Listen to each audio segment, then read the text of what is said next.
Mapagpalang araw po muli sa ating lahat. Tayo po ay narito muli magpapatuloy sa atin pong ginagawang pag-aaral at pagbibigay buod po sa natapos po nating 5 araw na devotional ayon pa rin sa Heidelberg Catechism.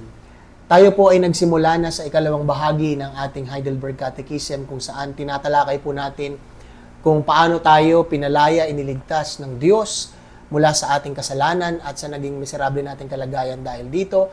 At ito nga ay sa pamagitan ng nag-iisa at natatangi nating tagapamagitan at tagapagligtas na si Kristo Jesus.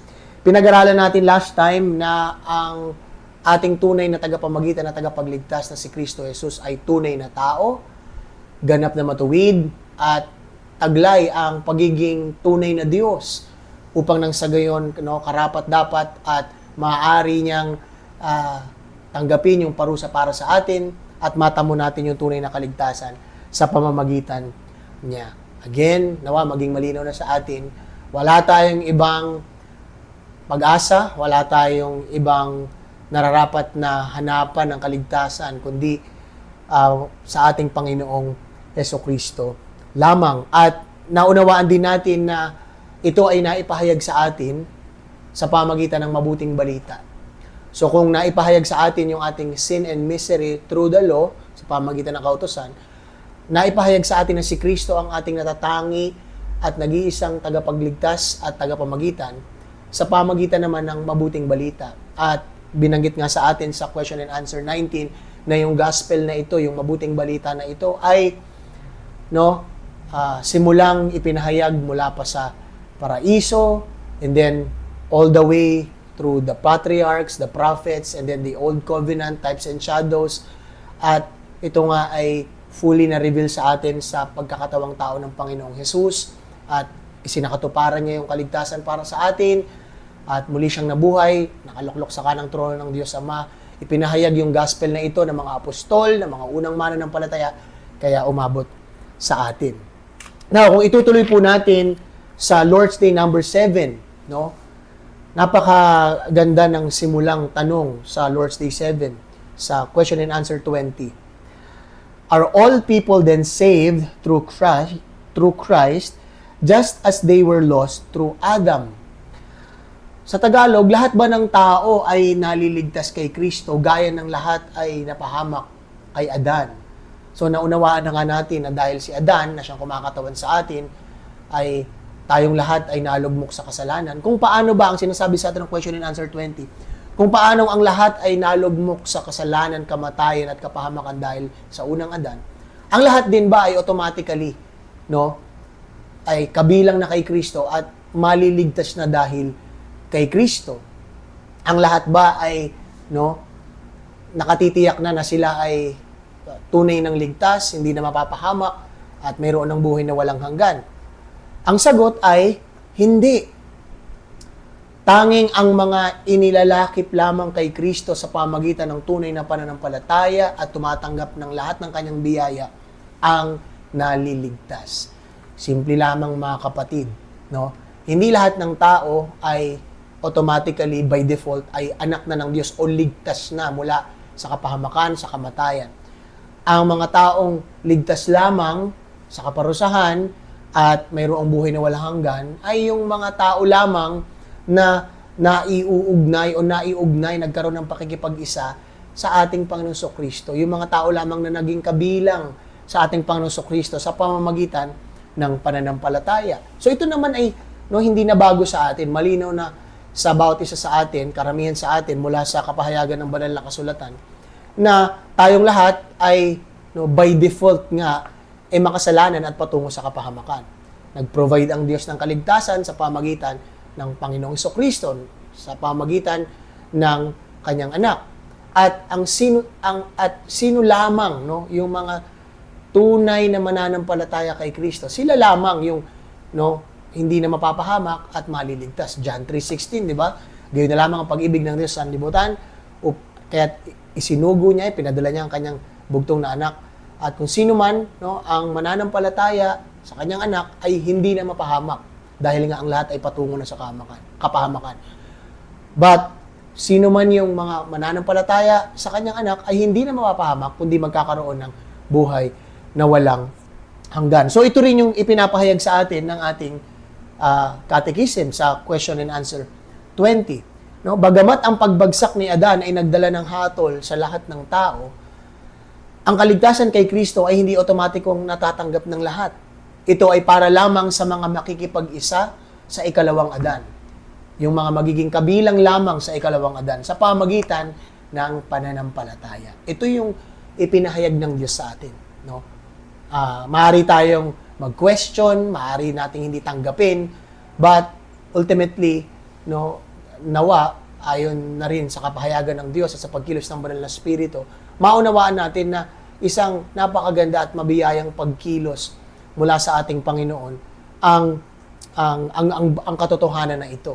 Hindi niya tayo hinayaan na lang na masadlak sa ating miserableng kalagayan na patungo sa impyerno. Again, the Lord provided, no, a way for escape. Hindi lamang escape, kundi tayo ay ma-reconcile, mapanumbalik sa Kanya. At ito ay sa pamagitan ni Kristo at tayo ay maliligtas sa pamagitan ng pananampalataya sa Kanya. Kaya nga nilinaw sa atin ng John 3 verse 36, no? Sino mang sumampalataya sa anak, which is ang Panginoong Hesukristo, ay may buhay na walang hanggan. Ngunit ang mga sumusuway, no, patuloy na nagre-reject, patuloy na sumusuway sa Kanya ay hindi magkakaroon ng buhay na ito. Sa halip, mananatili sa kanila ang puot ng Diyos. Mananatili sa kanila ang kanilang mga kasalanan at patuloy silang hahatulan at paparusahan ng Diyos. So, malinaw mga kapatid, ang lahat ba ay automatically by default ligtas na? Hindi. Sila lamang na mga tunay na nakipag-isa kay Kristo sa pamagitan ng pananampalataya. Now, kung sa pamagitan ng pananampalataya, ang isang makasalanan ay maiuugnay o magiging kabilang kay Kristo Jesus at magiging kabahagi sa kanyang pagliligtas, mahalagang maunawaan natin o masagot natin ang katanungan sa sunod na tanong dito sa ating catechism sa question 21. No? Kung ang mga maliligtas lamang ay yung mga magiging kabilang kay Kristo Jesus sa pamagitan ng pananampalataya, dapat nating sagutin, ano ang tunay na pananampalataya? What is true faith? Ang tunay na pananampalataya ay hindi lamang kaalaman at paniniwala na totoo ang lahat ng inihahayag ng Diyos sa kanyang salita. Ito rin ay matibay na katiyakan na nililikha sa akin ng Banal na Espiritu sa pamagitan ng Ebanghelyo na dahil sa dalisay na biyayang tinamo ni Kristo para sa atin, hindi lamang ang iba, kundi ako rin ay pinatawad sa kasalanan, itinuring na matuwid magpakailanman sa harap ng Diyos at pinagkalooban ng kaligtasan. So, mga kapatid, isa ito, no, sa mga mahalagang question and answer na dapat kabisado natin or at least familiar tayo sa Heidelberg Catechism. Question and answer 21, what is true faith? Now, historically, sa mga theologians, specifically sa mga reformers, no, itinuro nila sa atin na marirecognize natin yung true faith sa pamagitan ng tatlong bagay. Yung notitia, assensus, at fiducia. So, yung notitia, ito yung patungkol sa understanding o kaunawaan natin sa isang bagay. So, yung pananampalataya ay mayroong dapat kaunawaan. Hindi lang basta yung nararamdaman. Okay?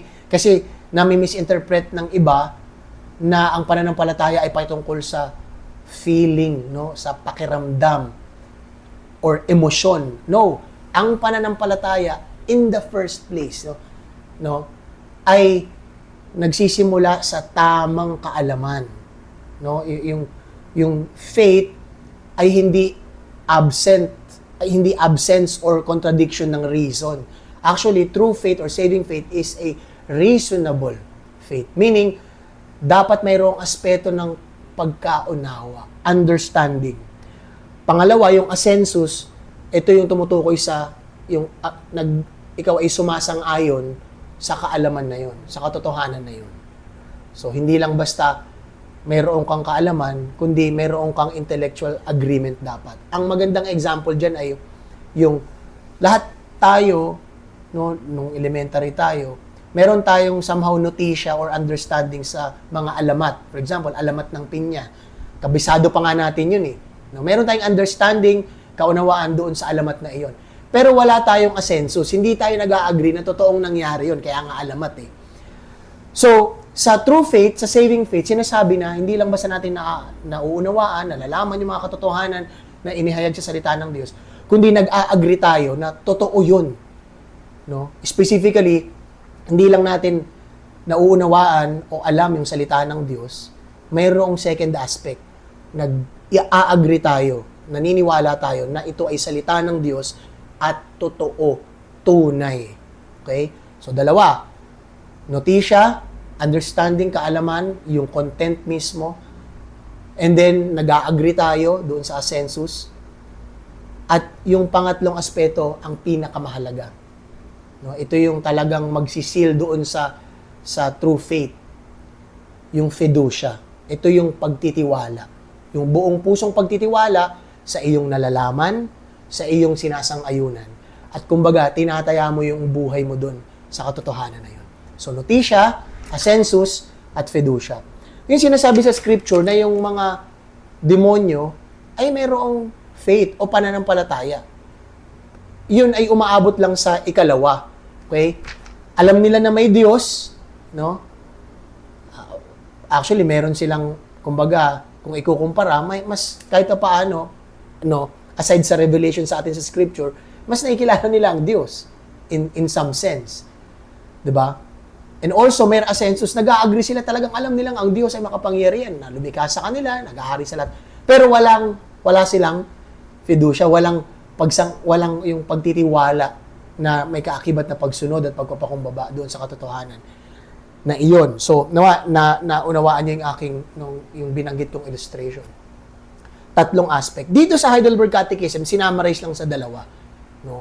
Pinagsama na in a sense, yung notisya at asensus. Sinasabi sa atin, mga kapatid, tingnan ninyo, true faith is not only a knowledge and conviction. Hindi lamang siya, no, kaunawaan, kaalaman, at pagsang-ayon, o paniniwala, o katiyakan, na totoo yung mga inihayag sa salita ng Diyos. Hindi lamang siya, again, understanding. Hindi lamang siya, sabi nga dito, di ba, hindi lamang sa sure knowledge, pero nagsisimula siya sa sure knowledge. Hindi lamang siya patungkol sa understanding, kundi nagsisimula siya sa understanding. Ito yung nakakaligtaan ng maraming mga nagsasabing mananampalataya. Na para bang dinidisregard na nila yung truth, yung content ng faith. Na okay lang na hindi ko masyadong naiintindihan yung gospel o kaya hindi ko masyadong naiintindihan yung salita ng Diyos. Ang mahalaga, buong puso ako nagtitiwala. Mali yun, mga kapatid. Dahil ang tunay na pananampalataya, according sa scripture at sa pagpapaliwanag ng ating catechism, nagsisimula sa tama, wastong kaalaman at kaunawaan sa mga katotohanan na ipinahayag ng Diyos, specifically sa gospel at mamaya nga pag-aaralan natin sa Apostles' Creed. Nagsisimula siya sa tama at wastong kaalaman at kaunawaan. So, mahalaga na mayroon tayong tama at wastong kaalaman. Dahil maaaring magkaroon ka ng personal at buong pusong pagtitiwala sa isang bagay na hindi naman tama at hindi naman wasto. So, hindi yung tunay na pananampalatayang nakakaligtas. So, nawa naintindihan niyo ako, mga kapatid. No? Yung unang bahagi, unang aspeto ng tunay na pananampalataya is a sure, no, and right knowledge. Sure and right understanding. Tama, wastong kaalaman, kaunawaan patungkol sa mga ipinahayag ng Diyos, patungkol sa mga katotohanan na ipinahayag sa atin ng Diyos, patungkol sa gospel, patungkol sa ating pananampalataya, summarized to us through the Apostles' Creed. Dapat mayroong tama at wasto. So, in the first place, kung ikaw ay nananampalataya, pero mali naman yung mga katotohanan na iyong pinananampalatayanan, that is not true faith. Hindi yan tunay at wastong pananampalataya. So, nawa maging malinaw ito, mga kapatid. So, mahalaga, no, na yung pag-aaral, mahalaga yung yung mapagpakumbaba na pagsasaliksik. Ano ba yung tama at wastong kaunawaan doon sa mga ipinahayag ng Diyos sa kanyang mga salita. Kaya nga, di ba, isa sa pangunahing tungkulin, role o pagkilos ng banal na spirito ay ilid tayo doon sa katotohanan. Kaya nga siya, Spirit of Truth. Kaya nga ang Panginoon Kristo is, sabi niya, I am the way, the truth. So, truth matters. Mahalaga, kailangan nating magkaroon ng tama at wastong kaunawaan. Isa yung essential aspect ng true faith. Pero, hindi lang doon natatapos. Okay? Hindi lamang siya sure knowledge, but also yung fiducia, yung wholehearted trust, yung buong puso, taos-pusong katiyakan, pananampalataya, pagtitiwala sa lahat ng ating nauunawaan at nalalaman patungkol sa ating Diyos, patungkol sa kanyang salita, patungkol sa gospel, patungkol sa Christian faith. So, tandaan niyo yung dalawa. Yung kanina tatlo, pero sinamarize, mas sinynthesize, mas ginawang dalawa ng Heidelberg Catechism. Sure knowledge, right knowledge, tama, wastong kaalaman at kaunawaan. And then, kaakibat nun ay yung taos-pusong pagtitiwala. No? Pagpapasakop doon sa katotohanan na iyon. No? Dahil yung iba, maraming mga tao nandito lang. Tama, wasto, precise. Yung kanilang kaunawaan, understanding sa gospel, sa Christian faith. Pero wala yung taos-puso. Mapagpakumbabang pagpapasakop doon sa katotohanan na iyon. Yung iba naman, nandito. Merong taos-puso, pagpapakumbabang pagpapasakop sa katotohanan na hindi pala wasto. O doon sa, doon sa pinananampalatayanan nila na hindi wasto at tama. So, mahalaga na yung dalawa ay naroon. Yung tunay na pananampalataya ay wasto, tama, tiyak na kaalaman at kaunawaan na mayroong taos-pusong pagtitiwala. Taos-pusong, yung buong pusong pagtitiwala at pagpapasakop sa katotohanan na ito. So, yun yung true faith. Now, malinaw na sa atin yung true faith. Ano yung object ngayon ng true faith? Ano yung dapat nating nalalaman at nauunawaan? Ano yung dapat nating buong pusong pinagkakatiwalaan? No? Maganda na itanong natin kasi yun yung question and answer 22 sa Heidelberg Catechism. So ano ngayon yung dapat nating panampalatayanan bilang mga Kristiyano? Ano ngayon yung dapat nating maunawaan, malaman natin ng wasto, at buong puso nating pagkatiwalaan? Sagot, ang lahat ng ipinangako sa atin ng Diyos sa Ebanghelyo. All that is promised to us in the gospel. Meaning, sa madaling salita, dapat ang magiging object ng ating pananampalataya, yung dapat nating maunawaan at buong pusong pagkatiwalaan ay yung mabuting balita, si Kristo at yung kanyang ginawa, at yung lahat ng ipinangako ng Diyos na nagmula sa gospel, which is yung kapatawaran ng kasalanan, buhay na walang hanggan, at napakarami pang iba. Dapat nating iyon maunawaan at dapat natin yun buong pusong pagkatiwalaan. Hindi lamang iyon. Also, hindi lamang yung gospel at yung benefits of the gospel, kundi yung buod, summary of which, binuod daw yung gospel at yung lahat ng benefits ng gospel sa pamagitan ng articles of our Catholic and undoubted Christian faith. Lahat ng ipinangako sa atin ng Diyos sa Ebanghelyo at ang Ebanghelyong iyon ay ibinubuod sa mga artikulong pananampalatayang Kristiyano. Isang kredo na walang pag-aalinlangan at ipinapahayag sa buong sanlibutan. So, simple lamang mga kapatid. Ang lahat ba ng tao ay automatic and by default ligtas? No. Sila lamang ng mga tunay na naging kabilang kay Kristo sa pamamagitan ng pananampalataya. Now, ano ngayon ang tunay na pananampalataya? Ang tunay na pananampalataya ay yung mayroong kang kaalaman, wastong kaunawaan, at buong pusong pagtitiwala. Saan? Sa mabuting balita. kay Kristo sa kanyang ginawa. At ito ay ipinaliwanag sa atin sa Apostles' Creed. Sa madaling salita, ang mga tunay na maliligtas ay yung mga kabilang lamang kay Kristo. Mayroong tunay na pananampalataya sa Kanya, sa mabuting balita, at specifically sa mga katotohanan na ipinahayag ng buong Apostles' Creed. Na siyang yung buong Apostles' Creed ay buod, summary ng kapahayagan ng Diyos sa Kanyang mga salita. Meron akong ginamit noon na illustration sa aking sermon. Ano yung pagkakaiba ng gospel doon sa Apostles' Creed na dapat nating panampalatayanan. So, yung gospel specifically, kung mas magiging technical tayo, yung gospel ay mabuting balita, good news, patungkol kay Kristo at sa kanyang ginawa. The gospel is concerning, the gospel is the good news about the Lord Jesus Christ, the person of the Lord Jesus Christ, sino siya, at yung kanyang ginawa, His finished work, yung kanyang ginawang pagpapakababa, pagkakatawang tao, pagsunod sa kautusan, kamatayan sa krus, muling pagkabuhay. Ito yung gospel, the person and work of the Lord Jesus Christ. Now, pag zoom out natin yung gospel, pag tiningnan natin siya sa mas malayong perspective, makikita natin ngayon yung Trinitarian nature ng gospel. Na hindi lang basta si Kristo, although siya yung sentro, kundi kay Kristo sa kanyang ginawa, kabilang doon, kaakibat doon yung alin? Yung pagkilos ng Ama at yung pagkilos ng Banal na Espiritu. Kapag zoom out mo yung gospel, magandang summary yung Apostles' Creed. Makikita natin ngayon yung Apostles' Creed na kung yung gospel ay yung person and work of the Lord Jesus Christ, yung Apostles' Creed ay persons and works of the Trinity.